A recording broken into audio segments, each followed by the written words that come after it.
이미 이제 많은 사람들이 생각하는 대로 조정 장세에 이제 진입을 했다라고 이제 좀 보고 있고요. 네. 그리고 대세 이제 하락장에 진입하는 초입부에 있다라고 좀 말씀드릴 수 있을 것 같아요. 혹시 요즘에 좀 중점적으로 보시는 좀 지표나 뭐 이슈 이런 게 좀 있으실까요? 다들 근데 많이 얘기하는데요. 금리 인상이 가장 사람들이 보편적으로 지금 많이 말을 하고 있어요. 근데 금리 인상기에 가격이 여태까지 상승해왔기 때문에 저한테도 좀 많이 얘기를 하는 게 금리 인상이 부동산 가격하고 그렇게 연관성이 있냐라는 얘기를 좀 많이 하시거든요. 네. 근데 제가 작년 7월경에 금리 인상 전에 금리 인상이 부동산 시장이 좋지 않은 영향을 줄 거다 이런 내용을 좀 작성을 한 블로그 내용이 있어요. 그리고 책 처음에도 금리와 연관된 내용을 집필을 해가지고 이제 출간을 하고 나서 보니까 많은 분들이 그런 얘기를 하시더라고요. 네. 근데 금리 인상이 좀 영향이 있는 거를 같이 화면에 좀 잠깐 보실게요. 네. 자, 보시는 것처럼 2004년에서 2008년 사이를 보면요. 서울에 있는 평당 가격이거든요. 네. 서울에 있는 평당 가격이 왜 이렇게 저렴해 보이죠? 이게 올라가고 있는 게 보여요. 상승하고 있는 게 보이는데 올라가도 저렴한데요. 이때 당시에 그랬죠. 네. 굉장히 좀 싸 보이죠. 네. 이제 26만 원에서 이제 1,655만 원까지 올라갔는데 평당 가격이 평균 가격이죠. 근데 이때 보시면 금리도 인상하는 게 좀 보여요. 그러네요. 그렇죠. 네. 네. 3.25%에서부터 시작을 해서 기준금리가 5.25%까지 상승을 하죠. 그래서 이 금리 인상 때 서울에 있는 아파트 가격이 올라갔다. 이 부분에 대한 주장도 맞는 말이에요. 근데 다음 내용을 보시면요. 2006년, 이때가 2006년 이제 10월달경이거든요. 보시면요. 2020년 이때 예 거래량이 가장 많은 걸 볼 수 있죠. 이게 수도권 거래량이에요. 수도권 거래량이 2006년 말 이후로 가장 많이 터진 걸 볼 수가 있어요. 그렇죠. 네. 그래서 이른바 요즘 얘기하는 영끌 수요. 2006년 말 이후로 2020년에서 2021년에 그 사이에. 네, 이 사이에 많이 터진 거죠. 아. 그래서 거래할 사람들은 거래를 다 많이 했는데 다만 차이가 있는 거는 2006년 말에는 금리가 인상을 하고 있었던 거고 그리고 이 2020년에서 2021년 이 사이 때는 초저금리였다. 네. 이 부분이 차이가 있는 거예요. 그러네요. 그렇죠. 근데 다시 지금 올라가고 있는 거고. 네, 올라가고 있는 거고 이게 제가 얘기를 하고자 했던 바는 뭐냐면요. 그래요. 금리 인상이 부동산 시장에 영향을 안 줄 수도 있다는 말은 그 말도 일리는 있어요. 그 말도 일리는 있는데 문제는 그 사람들이 매수할 수요가 많이 어느 정도 이제 거래가 많이 된 시점에서 금리를 인상하게 되면요. 매수 수요자를 보통 사람들이 이제 좀 갈라서 얘기할 때 무주택자, 1주택자, 다주택자 얘기하잖아요. 작년에 다주택자하고 무주택자는 1주택자가 되기 위해서 많이 거래를 하거나 1주택자는 상급지 간다고 많이 거래를 했단 말이에요. 이미. 지금 현재 이 상황에서 수요가 선택할 수 있는 거는 보통 다주택자라기보다는 무주택자나 아니면 상급지로 또 가려고 하는 1주택자인데 1주택자 같은 경우에는 지금 상급지를 가기 위해서는 더 많은 돈을 주고 더 많은 대출을 해야 되잖아요. 근데 그때 받은 금리에 비해서 지금 많이 높아졌죠. 많이 높아졌잖아요. 이분들은 많이 망설여야 된단 말이에요. 근데 무주택자 분들은 이 거래가 많이 터지는 이 기간에도 안 사신 분들이에요. 이분들의 심리는 지금 가격이 시장이 조정이 받으니까 조금 더 조정 받겠지. 그렇죠. 안 사지. 기다리는 수요란 말이에요. 그래서 지금은 금리 인상 자체가 거래 절벽을 만드는 상황이다. 와, 진짜 그러고 나니까 보니까요. 그래프로 보니까 거래량이 네. 엄청 떨어지네요. 엄청 떨어지죠. 그만큼 수요가 많이 빠져 있는 상황에서 금리가 올라갔으니까 저는 그래서 연관성이 있다라고 작년 7월에 금리 인상 전부터 그렇게 판단을 하고 있었던 거예요. 네. 우선 그렇게 말씀드릴 수 있을 것 같고요. 네. 이거를 조금 하나만 더 말씀드릴게요. 보시면요. 2008년에 기준금리가 5.25%에서 2009년 2월 달을 보시면요. 2%까지 떨어져요. 그렇죠. 네. 인하가 급격하게 됐죠. 그러네요. 금리가 인하되고 나니까 지금 서울에 있는 평당 가격이 어떻죠? 떨어졌어요. 지금 떨어져 있는 데에서 그 이후로 금리가 2%대인 이유로 봤을 때 그때는 이제 올라가네요. 다시 올라가죠. 네. 이때에도 수요가 어느 정도 다 거래가 되고 나니까 금리에 대한 부분이 인하가 되니까 다시 올라가죠. 그때 다시 매수를 좀 하실 수 있는, 그러니까 금리가 좀 낮아졌으니까 이때 이후로 다시 매수를 하는, 상급지로 뭐 갈아탄다거나 이런 분들이 그때도 존재했다는 거죠.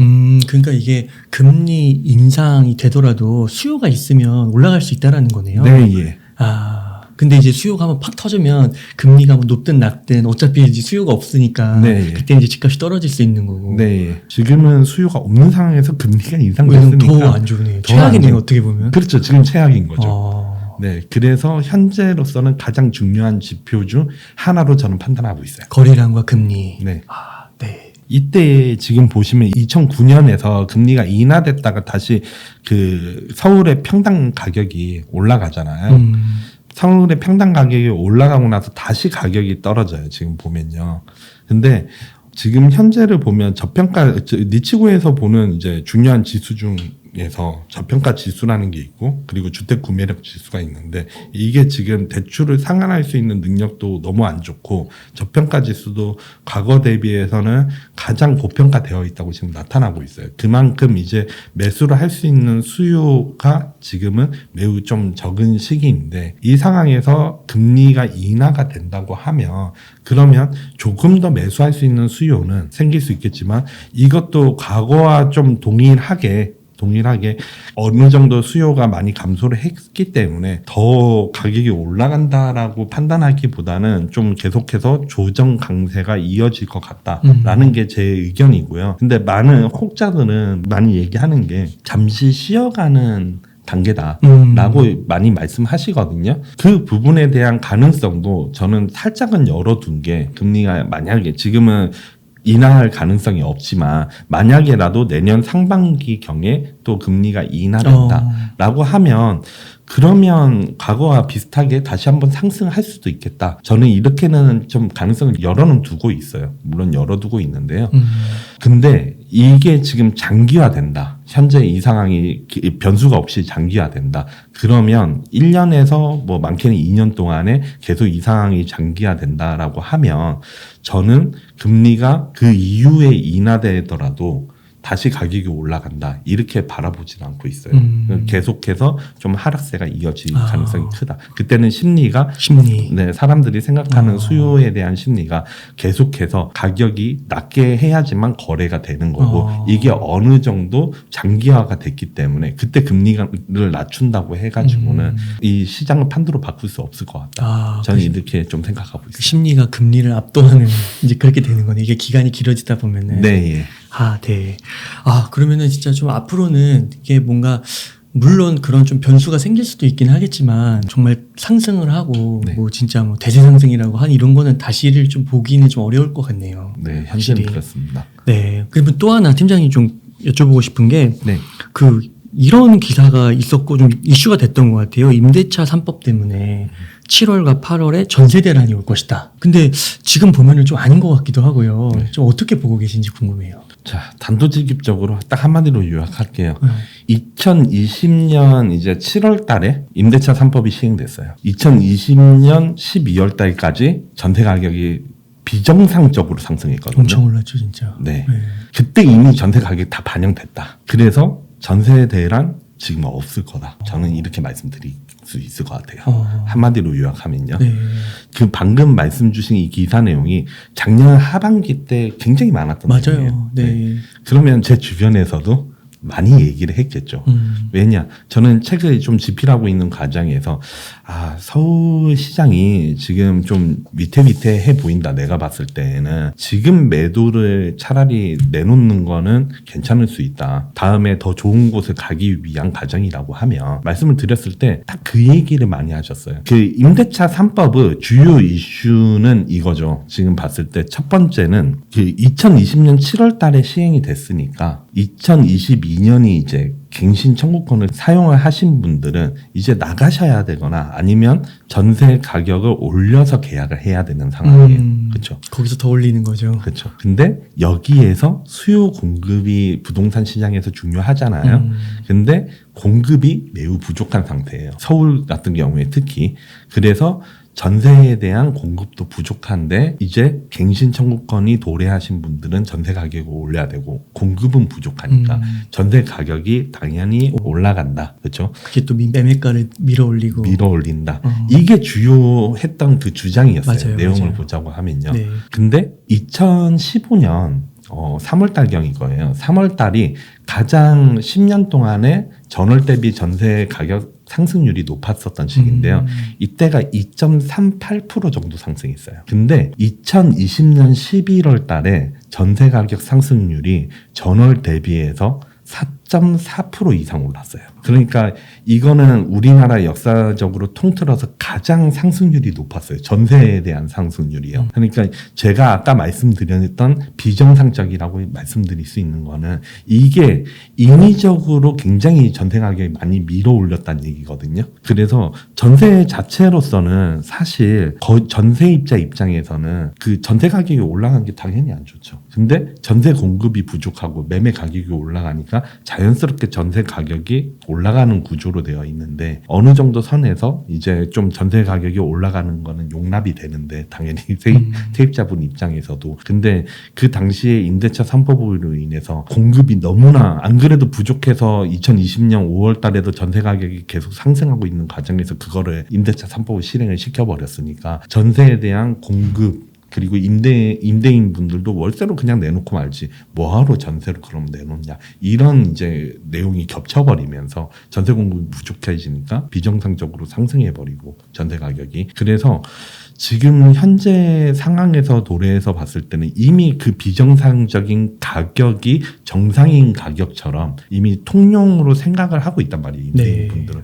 근데 전세입자 분들 입장에서 봤을 때는 금리도 이미 인상을 하고 있어요. 그래서 전세 대출을 더 받는 건 부담스럽단 말이에요. 그러면 차라리 그냥 월세로 간다거나 아니면 다른 아파트 아니면 다른 지역 이런 데 이제 전세 가격이 좀 싼데 좀 더 낮은데 이런 데를 알아볼 확률이 훨씬 높죠. 공급이 부족하더라도. 그래서 오히려 지금 서울에 있는 전세 매물량의 추이를 보면요. 계속해서 쌓이고 있어요. 전세 물량이 쌓이고 있어요. 네. 그래서 지금 전세가 거래되는 게 표면적으로 보면요. 예를 들면 뭐 7억 5천에 전세를 내놨다. 전세 거래가 안 돼요. 근데 다음 세입자를 빨리 구해야 되는 사람들 있죠. 그쵸. 이분들은 돈이 조금 있으니까 7억 5천에 굳이 구할 필요 없이 5억에 그냥 내놔서 그럼 전세가 이 정도면 낫네 라고 계약하시는 분들이 있단 말이에요. 이런 한두 건의 거래가 되다 보니까 지금 전세 가격이 떨어지는 것처럼 보인단 말이에요. 네. 현재로서는. 네. 근데 그 점차적으로 봤을 때는 전세에도 좀 거품이 빠져야 되는 건 맞고요. 현재 그 어느 정도 통용되는 전세 가격이 있잖아요. 전세 가격이 오르긴 올랐지만 여태까지 뭐 비정상적으로 한 번에 2억이 오르고 한 번에 뭐 3억이 오르고 이런 적은 없었단 말이에요. 그래서 전세에 대한 거품도 조금 빠져야 되는 상황에서 매매에 대한 시장 장세도 지금 좋지 않다 보니까 현재로서는 임대차 3법이 이제 실행되고 2년이 도래하는 시점이라서 전세에 대한 공급이 부족해서 전세 대란이 일어난다? 저는 이제 아니라고 생각해요. 확실히. 오히려 좀 역전세에 대비를 해야 되는 건가요? 현재 저는 그렇게 보고 있어요. 그래요? 전세 물량도 지금 너무 많은데요. 이건 좀 여담이긴 한데요. 제가 요즘에 이제 제 나이 또래에서 듣는 거 보면요. 작년에 주택담보대출로 차라리 그 정도 선에서 매수를 했으면 차라리 다행인데 전세입자를 끼고 거기에다가 신용대출을 또 받고 이런 식으로 해서 진짜 영영글 제가 봐도 너무나 영영글로 매수하신 분들이 많아요. 근데 이 전세 가격이 조금 거품이 빠진다고 가정을 해봐요. 그럼 이 돈을 메꿔줘야 어디서 되는데 그게 안 나오잖아요.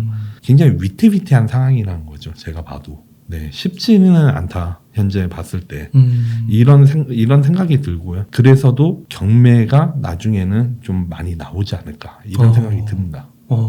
그러면은 혹시나 이제 만약에 그런 좀 뭐 하우스푸어 사태나 뭐 경매 사태나 이런 게 좀 나온다고 하면은 네. 한 지금으로부터 한 몇 년 정도를 좀 더 거세요? 장기로 봤을 때는요. 짧게 보면 2023년 하반기.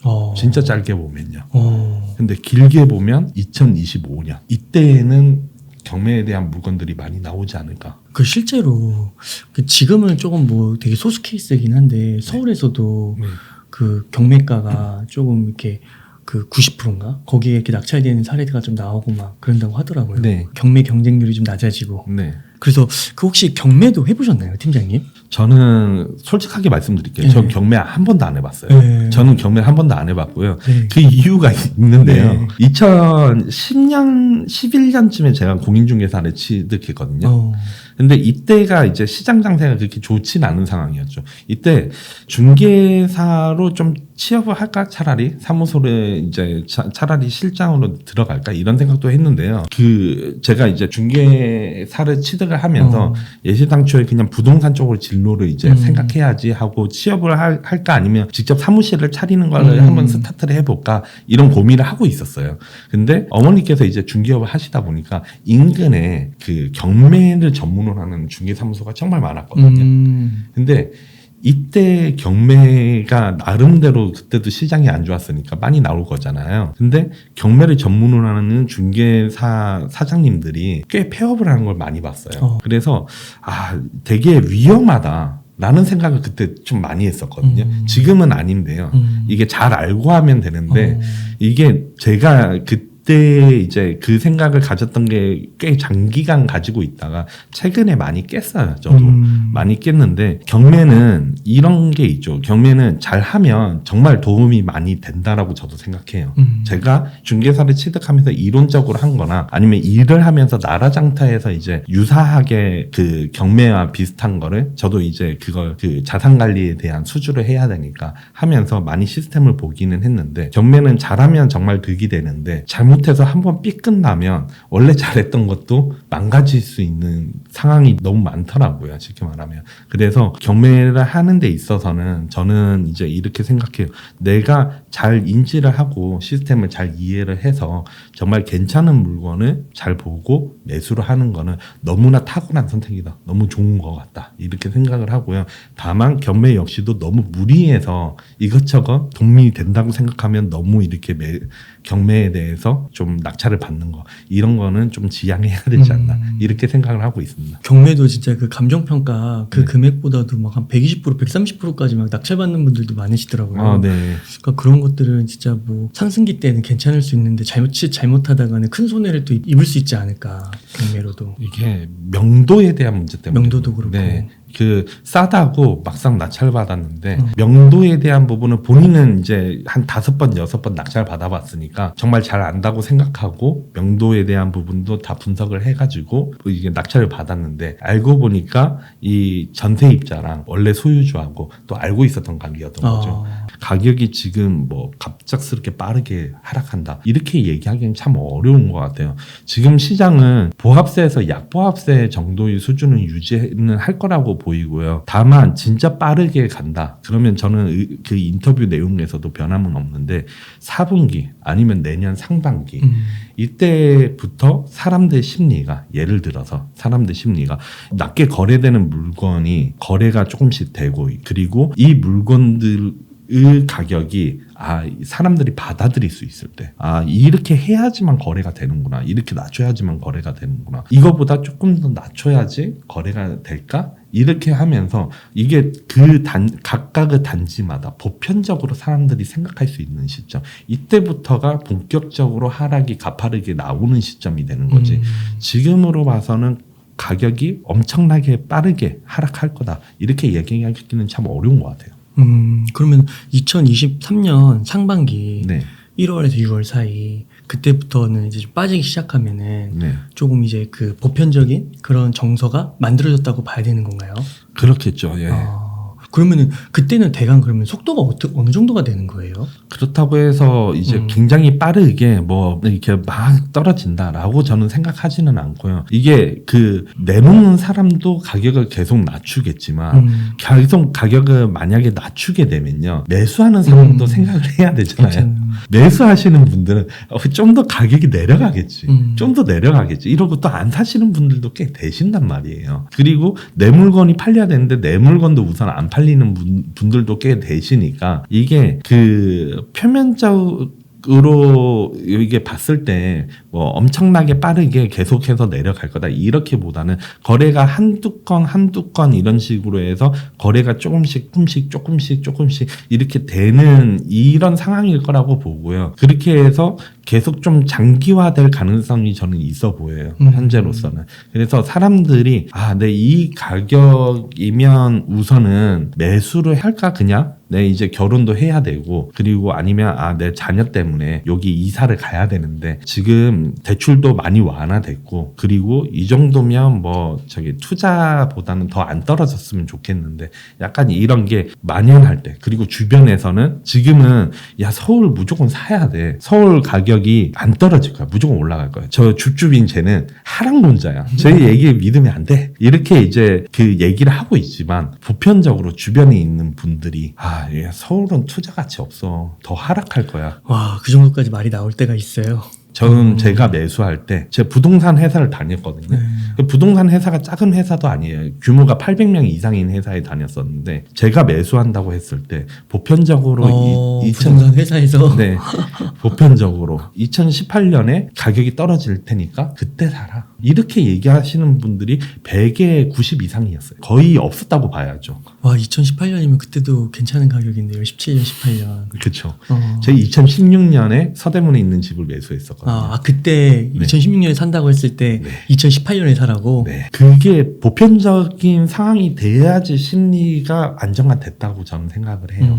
근데 이렇게 되기가 사실 시간이 많이 필요할 거라고 저는 생각하고요. 그렇게 이제 가격이 뭐 엄청나게 빨리 빠져가지고 저점을 다지려고 하면 제가 봤을 때는 뭐 IMF급 이런 게 와야지만 저점이 빨리 갔다가 다시 회복하지 않을까 이렇게 생각을 하고 있어요. 지금 쉬어가는 단계라고 얘기하시는 분들도 꽤 계신다고 했잖아요. 지금이 매수의 기회야.